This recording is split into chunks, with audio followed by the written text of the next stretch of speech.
We will be baking coconut cheese loaf bread. Our ingredients are 4 tablespoons of coconut flour, 3 tablespoons of coconut oil, 2 tablespoons of sweetener. Here I will be using organic erythritol from Chamemi, 1/2 tablespoon of baking powder, 4 medium eggs, and cheddar cheese, 1 cup and 5 tablespoons of this grated cheddar cheese. Before mixing our ingredients, we need to set our oven temperature to 175 degrees centigrade and at the level 2.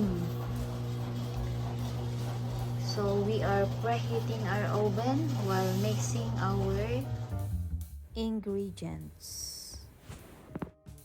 Sugar, 1/2 tablespoon of baking powder, 3 tablespoons of coconut oil, 4 eggs,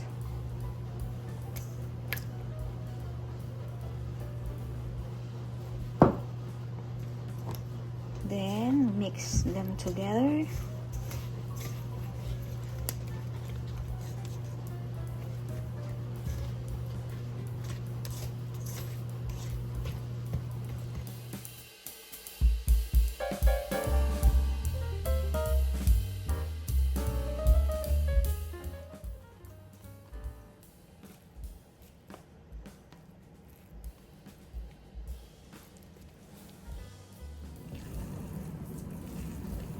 So this will be the consistency, guys.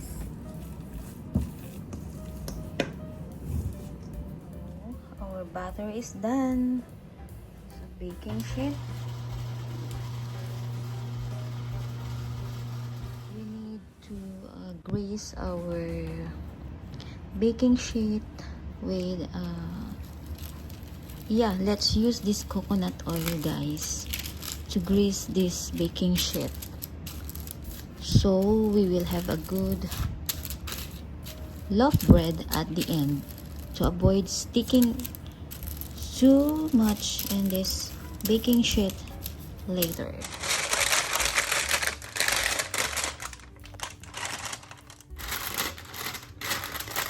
We are ready to bake.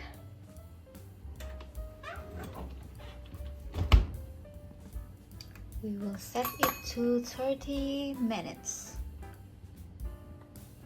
Okay. Our coconut bread is done, guys. So we will set aside until it is cold. Then we will cut it.